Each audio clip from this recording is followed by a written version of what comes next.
everyone! Mayong adlaw mga higala. For this video, I will be sharing my Pandan cheesecake bars. For the ingredients, we need 1 and 1/2 cups all-purpose flour, 1 teaspoon baking powder, 1/2 teaspoon salt, 1 cup granulated white sugar,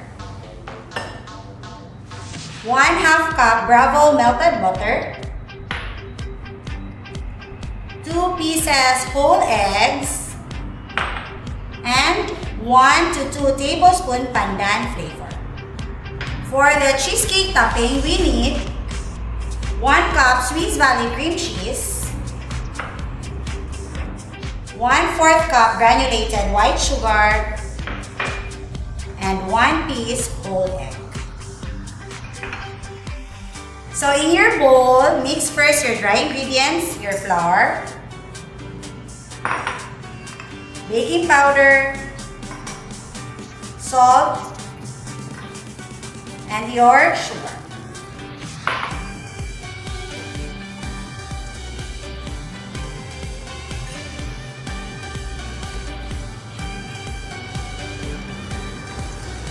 Then make a well in the center. Put your melted butter,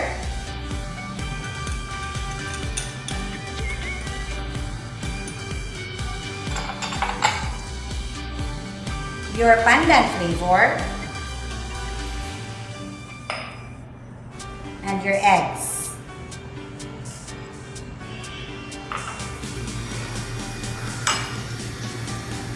Mix again until smooth.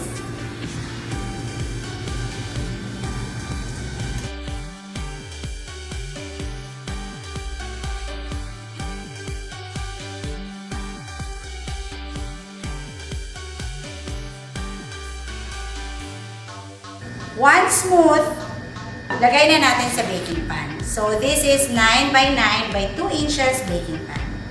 Lined with your aluminum paper.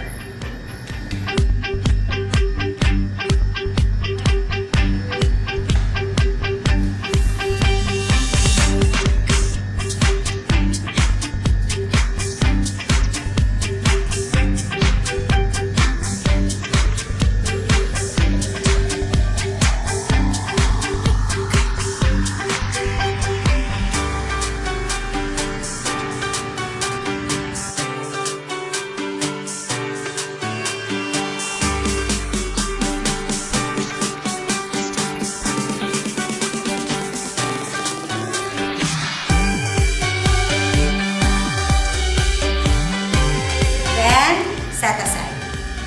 So if you have mixer, use your paddle attachment and cream together your cream cheese first and your sugar.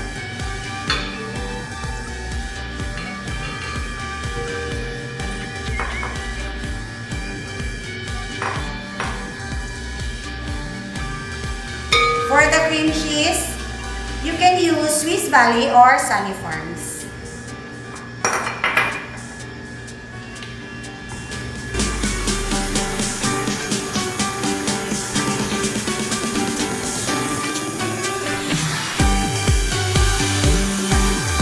Once smooth, add your egg.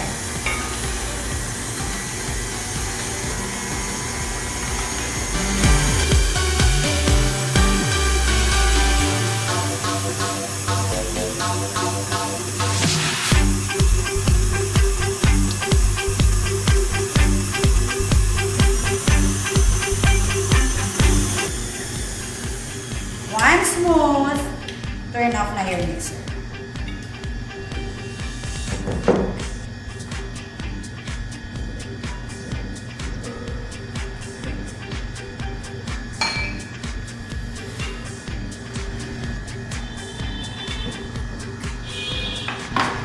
Then, let's put the cream cheese topping.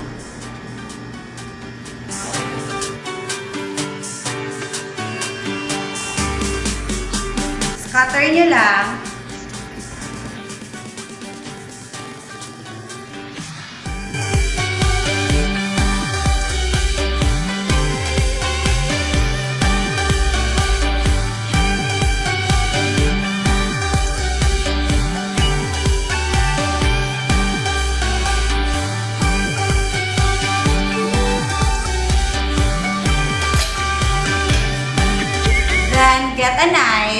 or an offset spatula, tapos you swirl.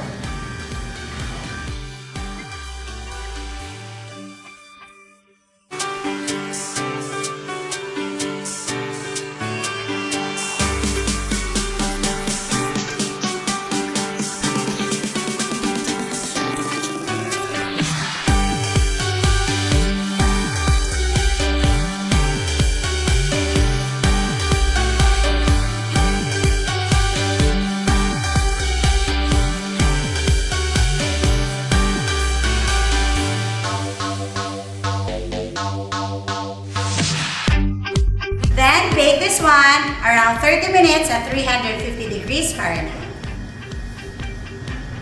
There you go, our Pandan cheesecake bars. So, chinil ko na to around 10 minutes. Let's cut.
There you go, our Pandan cheesecake bars.